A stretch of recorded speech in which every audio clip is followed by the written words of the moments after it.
What's up, everybody? I'm Morgan Crosbie. Welcome to Cars and Crosbie. I have another awesome day on my hands here. I've got two convertibles that have just arrived in. We're going to go through the details of what's on here and also just unwrap them, show you some amazing combinations that we've got coming through. I've got Brad here. Brad and actually Adair. Adair is still here. Adair is one of our awesome drivers that comes up from the States in Bowling Green to make sure that these Corvettes are doing awesome. I can't tell you how much I appreciate all the things that he does. Brad is our guy that is unwrapping all of our Corvettes at our dealership. Brad, is there anything that you've noticed that's a little different about these wrappings that they have on them now? I've noticed on these they have a lot more different holes for aerodynamics. Just the little intakes almost, eh? Yeah, basically, so the air just flows and nothing just flies off and scratches anything. So this is a convertible, and it is a little bit different in terms of the architecture of how they wrap these things up. You'll notice that they have these blocks here. They're almost like a foam block that are on here just to make sure that this cover is not wrapping or vibrating and causing friction between the surface of the Corvette's paint and also if there's any stuff that gets underneath there, so maybe some rocks or some dirt, it's not going to rub up against the paint as well. So we're wanting to create a little bit of a distance between the actual cocoon that's on this, the intakes for letting air in for the engine, and then the paint with the back spoiler on here. So this one is going to be a very familiar vehicle in terms of the build for me, as it is almost a twin to my Corvette, but in a convertible. So I'm very excited to see how this one unturns, because this is what it would look like if I got a convertible. And then Adair over there is unwrapping one that we tried to make look like as much like a Ferrari or a traditional Ferrari as possible. We've gone with the natural gypped interior on a torch red convertible. So I'm very excited to see what this Ferrari Spider look-alike will turn out like when I'll get all this stuff on it. So if you guys are new to my channel and you haven't seen already, this is my Corvette. This is the one that we have a convertible twin coming out unwrapped right now. I love it. This is ceramic matrix gray. I've gone with black or carbon flash metallic as my accent. And yeah, we'll see a lot more. So while Adair and Brad are unwrapping the two Corvettes that we have coming off, I thought I'd just go quickly onto the side of the truck here and show you what we have on this order. We see a lot of the silver base rims. Now remember, guys, that could mean that they are doing an upgraded LPO option for either the pewter rim or they're doing the black Trident spokes like are going on one of mine over there. These are the Spectre Gray Trident spoke rims on this one and this one over here. And you can also see that there are some differences in the calipers, but for the most part, every single one of these is a Z51. Here's one in the Edge Red Metallic. That's another Z51 with Spectre Gray. We've got our first regular Stingray right there on the top. And then over here, another Z51. And the last one is the Z51. So out of the entire load of Corvettes, there's only one regular Stingray on here. I think that definitely shows you that up in Canada, we like our performance. The carbon flash metallic painted rims are something that I've already gone over in a previous episode. I don't mind them, especially if you're trying to save some money on cost over the black Trident spoke rims. If you are looking at trying to get that rim design, there's nothing wrong with that, but I, in my opinion, think that the black Trident spoke is the best rim that you can get. So what I did is I ordered mine in the regular Spectre Gray, and then I powder coated them black after the fact. So I've been unwrapping the Corvettes and going through them for the delivery day, but we're gonna make a quick little detour because I just got another awesome shipment that just is coming in right now. I've got my V's coming in. I've got a 4 and a 5 of the CT lineup coming in right now. I'm very excited to see what these bad boys look like, as this is the latest in the Cadillac sedans in the performance lineup. I'm very excited to see what they are. If you have already seen it, I have a video on the CT6V, and here is our CT5V and our CT4V on here with some pretty cool lineups. This one's got some pretty cool colors on it. Look at the red rims with the blue calipers on it. We've got wave metallic on the bottom here in the CT5. If you guys know anything about these, they are all turbocharged models in our new platform. Very excited to see what these things handle like, as we do have a lot of really amazing stuff coming in our turbocharged platforms. There's a 3-liter twin turbo that is in the CT6 that we already know quite a bit about. And yeah, I think this is going to be a really fun day. Let's learn a little bit more about these CTs. All right, so we're going to go through a little bit more about these. I had 6 that are coming off the truck, and look at what we got over here. We got some of the 21 Tahoes. Here's a great topic that I want to touch upon. If you see on that 21 Tahoe right there, maybe you can't, but if you can, it's got a set of ugly black rims that are on it. Those are transit rims, and believe it or not, these on my CT4V are also transit rims. Yes, I did not design our CT4 to have red rims, blue calipers on a black interior. That is definitely not what we were going for. We actually have an LPO set of rims that are going to be going on this specific model. And just like with the Trident spoke black rims on the Corvette, they get shipped separately. So these are not going to stay on the vehicle. They're just there for transport, which is kind of interesting because if you look on the CT5V, it actually already has a set of black rims from the factory. So very interesting. Now, while we're getting our CTs off of the truck, I want to go through with you guys a little bit about the why strategy that we have on the Cadillac lineup. And what that has to do with is how the trim levels are defined now. We have a base luxury level, then we have a sport and a premium luxury, which branch off in terms of styling from one side to the other. This is a premium luxury, and I can tell that because it has nice polished aluminum rims. It's got chrome accents all throughout the vehicle, and they're going to focus more on comfort and style of a traditional level, whereas these ones over here are from our sport lineup. The reason why I can tell it's from the sport lineup is because the taillights are clear, whereas the taillights are just a traditional one on the premium luxury. And then there's also nice things like the accents inside of the vehicle that are completely different. So we've got black trim, clear taillights, a blackish kind of chrome finish on the rims for the most part. And then on the inside, you'll see that we've got carbon fiber that most likely will accent most of the sport trim lineups. As you can see here, carbon fiber, we've got our Bose Performance sound system, and then the new Global B architecture infotainment system, which is in all of the CT lineups as well. One of my cool little Easter eggs that I want to point out, there's a little Cadillac crest where you press to make sure that you can lock and unlock it. So if you're already aware of what passive entry and exit is like, we've now got a little secret Cadillac crest that you can press on just to lock and unlock the vehicle. Now, getting to these bad boys right over here, we've got the 4 and the 5. The difference in the numbers has to do with obviously the size of the vehicle. The 5 is a larger one, which replaced the CTS, and then this one would replace the ATS. They both have an amazing powertrain that's already seen in our CT6, which is the 3-liter twin-turbo V6. It was the first V6 engine that was turbocharged that allowed cylinder deactivation. That to me is a very interesting statistic, as it's really difficult to get fuel economy when you're twin turbocharging some stuff. Now, another thing that I want to point out is the numbering system that we have on all of our vehicles. If you look at this premium luxury CT5, you'll see that it says 550T there. And what that has to do with is the Newton meters of torque output on our vehicles. So we've gone away from the traditional 3.6 or 6.2 that we usually advertise on the side of the vehicles for trim levels. That had to do with the displacement of the vehicle. And because we are going to an all-electric vehicle lineup in the near future, we've changed it so that when you have a vehicle coming in, it's defined in terms of performance by its torque output. Because as you know, torque is the most important thing when you're getting an electric vehicle, as it's immediate and it's quite powerful. So for this one here, I can tell that this is a 2-liter turbo because it has roughly 350 Newton meters of torque that are on the vehicle. So keep that in the back of your mind. If you're wondering why the numbers are getting really high and out of control, it's not that it's a Mercedes-Benz 550 anymore. It has to do with the torque output that is on these vehicles now. All right, Chuck is taking off our CT4V.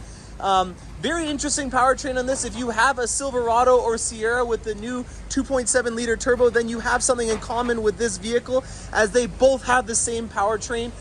This is in an all-wheel drive format, and an interesting note about that is when you do get it in all-wheel drive, it removes the magnetic ride control. So very interesting. If you guys are building out your CT4, make sure that if you are wanting the mag ride, that you don't put it into an all-wheel drive format.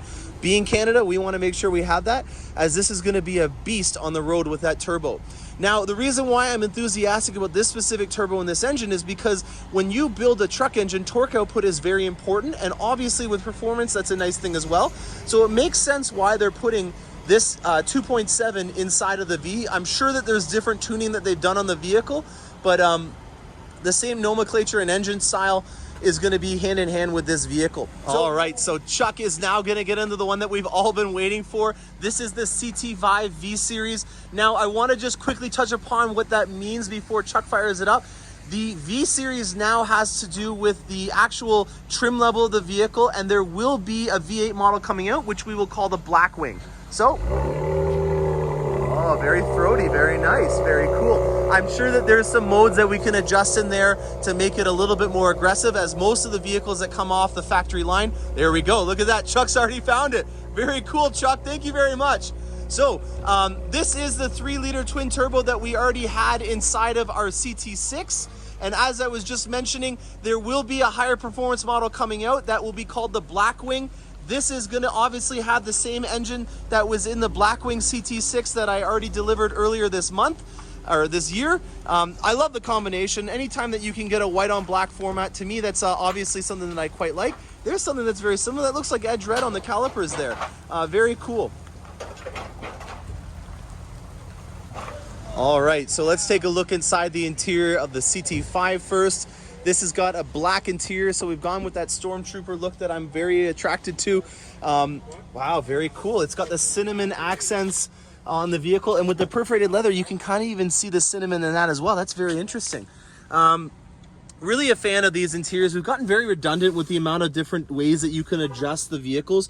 So if you're a fan of how the Germans and the Japanese do it with a mouse, you've got one there. If you're a fan of how the Americans do it, which is with the Teller touchscreen display, you can do that. And if you want to know what the future is like, this is the voice recognition system. So very cool interior with, again, the very same styling of carbon fiber, Bose Performance Sound Series system on the vehicle. If we go over here to the CT4, let's see if there's any cool differences on this, as this one's very lively. I really do kind of dig these rims. What do you guys think of that? All right, this is a more traditional style that we've had on our passive entry system. To me, it's just a very interesting upgrade to see it on the CT5 with that little Cadillac crest there. Now on the, oh wow, very cool. Look at this. Look at the piping on the seats on this bad boy. Holy cow. Very interesting, I like it. Wow, you're definitely making a statement with this CT4. Similar infotainment system than what you saw in the CT5. It's also something that you'll see in a lot of our other Cadillacs. So get used to this if you're looking at getting a Cadillac, because this is definitely a platform and an infotainment system that's going to be here for a while. Hope you guys enjoyed this. It's been a little bit of a rainy day. We're going to try to wait until tomorrow, delivery day, to shoot the rest of the Corvettes. Yes, I look like a rubber ducky. I am soaking wet. But I wanted to be that live on-scene reporter showing you guys all the amazing stuff that we got coming through the pipes. So stay tuned. There's a little bit more of this episode coming around where I'm going to show you the final product on those Corvettes that we had arrive. All right, so the rubber ducky suit is on. We've got a beautiful day on our hands here, and I've got quite the little setup to show you guys of the Corvettes that are going out. Here we have our first one, which is a Corvette / Ferrari look-alike, and I'm very excited to say that this does look like a Corvette Ferrari when I see it. We kind of jokingly call them the La Corvettes, as there is the flagship model in the Ferrari lineup called the LaFerrari. This for sure looks like a Ferrari if you ask me. Now, one of the reasons why I say that is because we've gone with the iconic red in torch red, and then we put the natural dipped interior in it, which is a very stark homage to what a lot of Ferraris have done in the past. A lot of the 430s were done in this kind of format, and to me this is just an iconic combination that screams Italian sports car when I see it. So the hardtop convertible has a lot of different lines in the coupe, and I also have paired it beside a regular Stingray just so that you guys can see the differences between the regular Stingray and the Z51s that are behind it. On this, you do not have the aggressive spoiler that adds an additional 400 pounds of downforce. Your brake rotors are not as aggressive, and it doesn't say Z51 on them.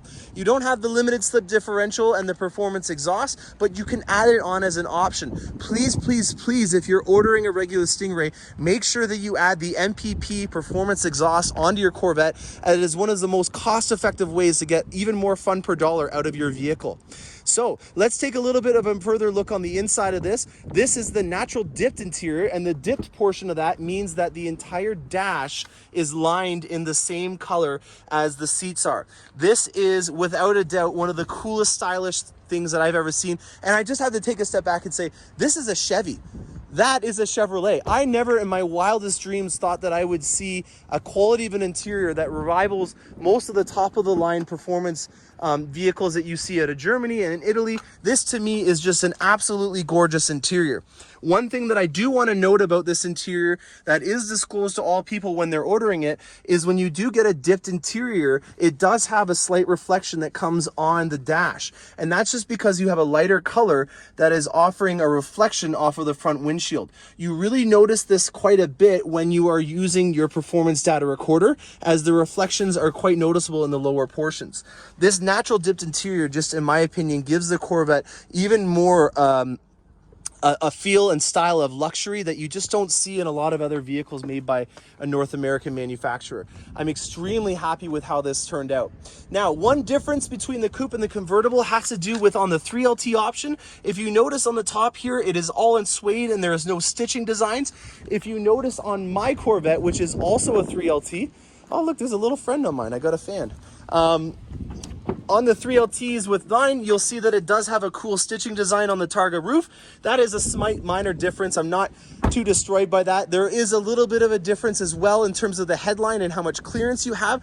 If you are looking at tracking the hardtop convertible, I have had some people try it out and they've told me that as long as you're under about 5'10", you're not going to have any issues with clearance with a helmet inside of this. There is a slightly smaller clearance and headroom on this, especially because when you're racing a vehicle, you're wanting to have your seat a little bit further ahead. So please note that if you are considering tracking the vehicle and you're getting a hardtop convertible, that you're at least below 5'10" or 11 to make sure that you can fit in there with a helmet safely. All right, now finally on to the second vehicle that's being delivered today.